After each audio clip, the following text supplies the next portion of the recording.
Hi കൂട്ടുകാരെ, നമ്മുടെ പുതിയൊരു വീഡിയോയിലേക്ക് എല്ലാവർക്കും സ്വാഗതം.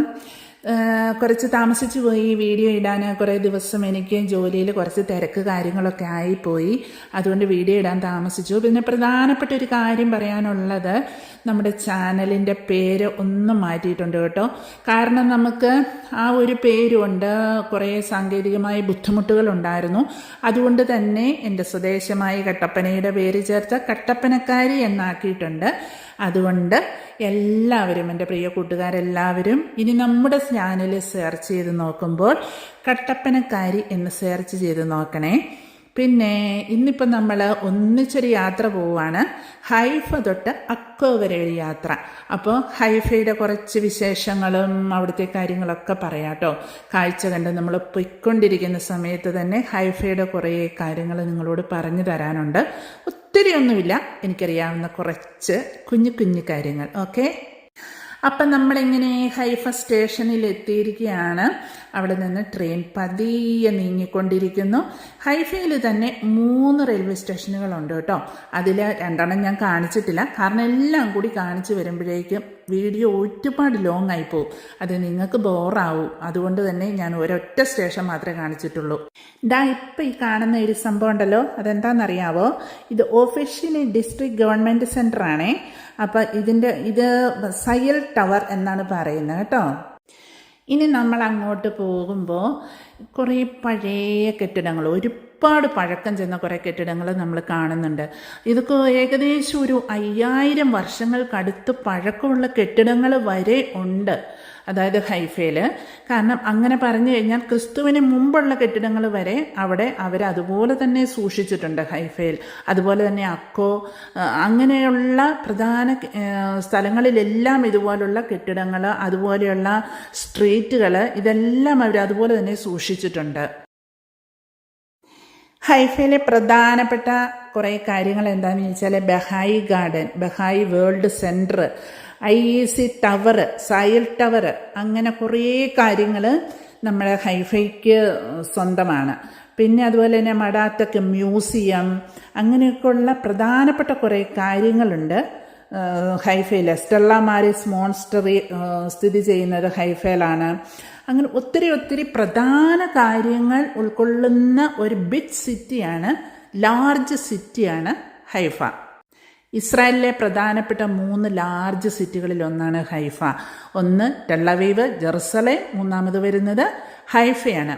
അപ്പോൾ ഹൈഫ കാർഷിക മേഖലയിലാണെങ്കിൽ പോലും ഹൈഫ വളരെയധികം പ്രാധാന്യമുള്ള ഒരു സ്ഥലമാണ്. ഹൈഫയിലെ ഒരു ബിഗ് ഗ്രൂപ്പ് തന്നെയുണ്ട്, കാർഷിക മേഖലയ്ക്ക് ഒരുപാട് സംഭാവനകൾ നൽകിയ ഒരു ഗ്രൂപ്പ് തന്നെയുണ്ട് ഹൈഫയിൽ.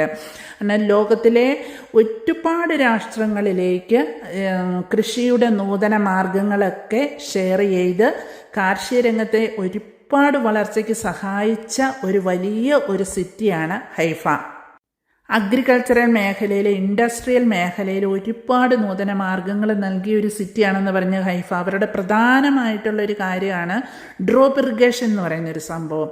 അതായത് കൃഷിക്ക് ഓരോ ചെടിക്കും ആവശ്യമായ വെള്ളം നൽകുന്നതോടൊപ്പം തന്നെ ആ ചെടിക്ക് ആവശ്യമായ വളം ആ വെള്ളത്തിൽ കൂടി തുള്ളികളായി ആ ചെടിയുടെ ചുവട്ടിലേക്ക് നൽകുന്ന ഒരു സംവിധാനമാണ് ഡ്രോപ്പ് ഇറിഗേഷൻ. അത് വളർത്തിയെടുത്ത ഒരു ഗ്രൂപ്പാണ് ഹൈഫയിൽ പ്രവർത്തിച്ചു വരുന്നത്. ഈ ഒരു ഡ്രോപ്പ് ഇറിഗേഷൻ പല ലോകരാഷ്ട്രങ്ങൾക്കും സംഭാവന ചെയ്തതും ഈ അഗ്രികൾച്ചറൽ ഗ്രൂപ്പാണ്. നമ്മൾ ബൈബിളിലൊക്കെ വായിച്ചിട്ടില്ലേ, മൗണ്ട് കാർമേൽ, അതായത് കർമേൽ മല, കാർമേൽ മലയുടെ നോർത്ത് സ്ലോപ്പിലായിട്ടാണ് ഹൈഫയുടെ സ്ഥാനം. അപ്പം നമ്മൾ ബൈബിളിലൊക്കെ ഇത് വായിക്കുമ്പോൾ നമുക്ക് ഭയങ്കരമായ ഒരു പ്രതീക്ഷ, ഒരു ആഗ്രഹം, ഇതൊക്കെ ഒന്ന് പോയി കാണണം എന്ന് നമുക്ക് തോന്നാറില്ലേ?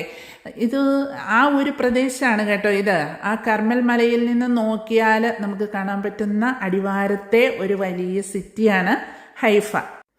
ഇതുവഴി ഇങ്ങനെ യാത്ര ചെയ്യുമ്പോഴുണ്ടല്ലോ മനസ്സിൽ വരുന്നൊരു സന്തോഷം എന്താണെന്നറിയാവോ? നമ്മൾ ബൈബിളിലൊക്കെ മാത്രം വായിച്ചു കേട്ടിട്ടുള്ള ആ സ്ഥലങ്ങളിൽ കൂടെ ഇങ്ങനെ യാത്ര ചെയ്യുമ്പോൾ ആ മണ്ണിനെയൊക്കെ ചവിട്ടി നടക്കാൻ പറ്റുമ്പോൾ അത്രയൊരു ഭാഗ്യം ജീവിതത്തിൽ ഇനി വേറൊന്നും കിട്ടാനില്ല അല്ലേ?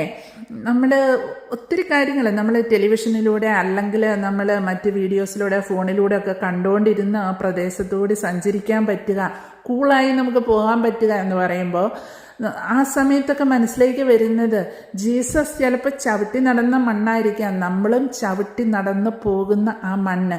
എവിടെയൊക്കെ കർത്താവ് സഞ്ചരിച്ചിട്ടുണ്ടെന്ന് നമുക്കറിയില്ല. ആ യേശു സഞ്ചരിച്ച വഴികളിലൂടെ ആയിരിക്കാം ചിലപ്പോൾ നമ്മളും ചവിട്ടി നടന്നു പോകുന്നത്. അപ്പോൾ മൗണ്ട് കാർമേൽ എന്ന് പറയുന്നതൊക്കെ ഈശോയുമായിട്ട് ഒരുപാട് റിലേഷനുള്ള പ്രദേശങ്ങളാണ്. അപ്പോൾ ഇതുവഴിയൊക്കെ നടന്നിട്ടുണ്ടാവാം. അങ്ങനെയൊക്കെ ചിന്താഗതികൾ നമ്മുടെ മനസ്സിലേക്ക് വരുമ്പോഴുണ്ടല്ലോ ഒരുപാട് സന്തോഷം തോന്നാറുണ്ട്. ആ ഒരു ദൈവാനുഗ്രഹത്തെ എത്ര സ്തുതിച്ചാലും എത്ര നന്ദി പറഞ്ഞാലും മതിയാവില്ല എന്നൊരു കാര്യം കൂടി ഇതിനകത്തുണ്ട്. അപ്പം നിങ്ങളുമായിട്ട് ഇത് ഞാൻ പങ്കുവയ്ക്കുമ്പോഴുണ്ടല്ലോ ഈ ബൈബിളിൽ വിശ്വസിക്കുന്നവരും അല്ലാത്തവരുമായി എല്ലാവരും, കാരണം ഒരു ചരിത്രപ്രധാനമായ ഒരു സ്ഥലമായിട്ട് മറ്റ് മതസ്ഥർ കാണുമ്പോൾ ക്രിസ്ത്യൻസ് ഇതിനെ ബൈബിളിക്കൽ ഒരു പ്രദേശമായിട്ടും കാണുന്നു. അപ്പോൾ ഈ രണ്ട് കൂട്ടർക്കും ഏറ്റവും പ്രയോജനപ്രദമായി അവർക്ക് കാണാൻ ആഗ്രഹമുള്ള ഈ സ്ഥലത്തെ ഒന്ന് പങ്കുവച്ചപ്പോൾ ഒരുപാട് സന്തോഷം തോന്നുകയാണ്. അങ്ങനെ നമ്മൾ സംസാരിച്ച് നമ്മൾ അക്കോയിലെത്തിയിരിക്കുകയാണ് കൂട്ടുകാരെ. അപ്പോൾ നമ്മൾ അക്കോ സ്റ്റേഷനിലെത്തി. ഇതുവരെ എൻ്റെ വീഡിയോ കാണാനായി എൻ്റെ ഒപ്പം ഉണ്ടായിരുന്ന നിങ്ങൾക്കെല്ലാവർക്കും ഒരുപാട് നന്ദി പറയുവാണ്. ഇനി അടുത്ത ഒരു വീഡിയോയുമായിട്ട് ഞാൻ ഒട്ടനെ തന്നെ വരുന്നതായിരിക്കും. ഈ വീഡിയോ ഇഷ്ടമായാൽ നിങ്ങളെല്ലാവരും ലൈക്ക് ചെയ്യണം, സബ്സ്ക്രൈബ് ചെയ്യണം. ഓക്കെ, ഇനി ഇവിടെ നിന്ന് നമ്മൾ യാത്ര തിരിക്കുന്നത് അക്കോ ടു നഹാരിയാണ്. ആ ഒരു പുതിയ കാഴ്ചകളിലേക്ക് നമ്മൾ ഇനി വരുന്നത് വരെ എല്ലാവർക്കും നന്ദി, നമസ്കാരം. Okay, by.